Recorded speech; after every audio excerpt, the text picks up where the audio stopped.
Hello and welcome to Bolt Action Reloading. In this week's video, we're going to be discussing the 147 grain ELD match by Hornady, loaded with Hodgdon H4350. Stick around.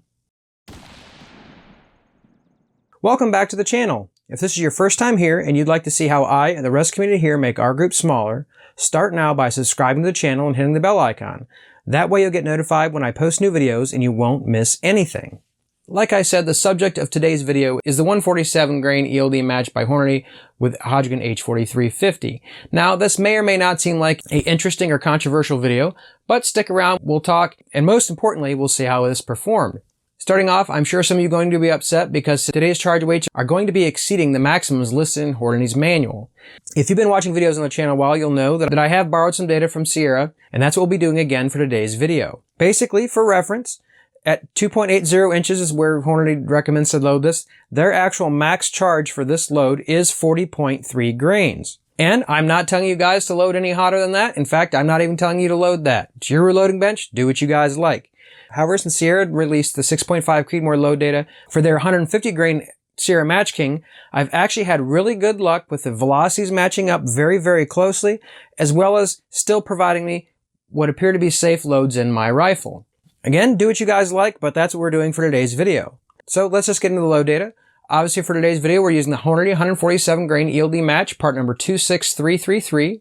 The primer for today's video is the CCI 250 large rifle magnum primer. The brass for today's video is Hornady, had multiple firings and trimmed back to 1.910 inches. The powder is Hodgdon H4350, starting at 40.9 grains and going all the way to 42.1 grains.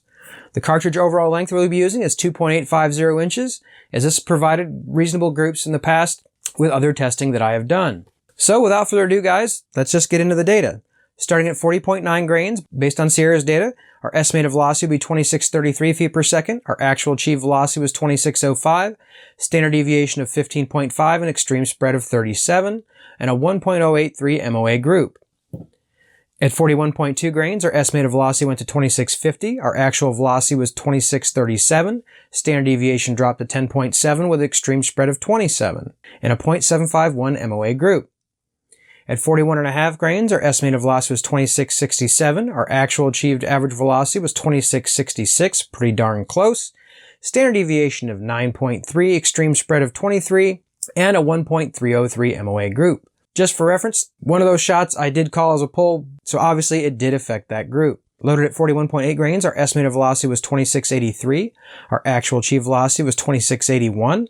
Standard deviation dropped to 6.7 with an extreme spread of 19, but a 1.360 MOA group.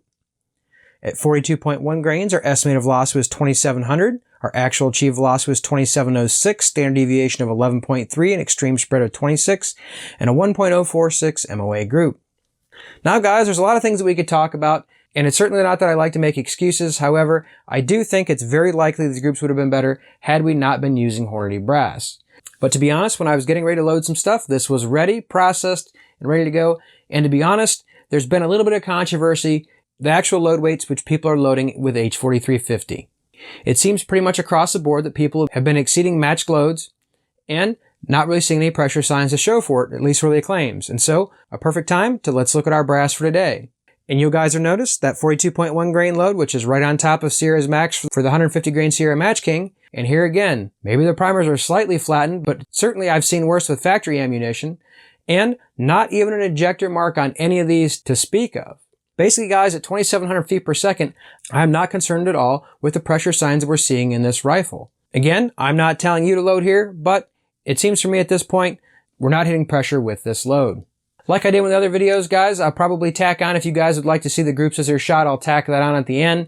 But if you guys have an opinion on that, let me know in the comment section below whether you'd like to see it or whether you'd rather me just cut it out. In case a couple of you guys are belly aching that I thought you guys were going to be testing some new powders, no worry, that is the case. But honestly, it's been so long since we've tested the H4350 on this channel, and celebrating the fact that it's been in stock so much more frequently. And I've seen H4350 in the last 6 weeks many more times than I've seen it in the last 3 years. So I'm optimistic you guys are going to be able to get a hold of this. It seems it's basically the most popular powder for this cartridge, and it looks like availability is getting much better. At least I hope it stays that way for everybody's sake. But with more competition from other powders such as Reloader 16, it really doesn't surprise me that maybe a couple people have turned away from H4350 and started looking at other options. Anyway guys, I'm going to try and keep this as short and sweet as we possibly can. I really hope you guys enjoyed today's video and found it informative. If you have any comments or questions, please put those in the comment section below. If you're not subscribed to the channel and you like the content, please consider subscribing to the channel and hitting the like button. And like always, until next week, stay safe in small groups.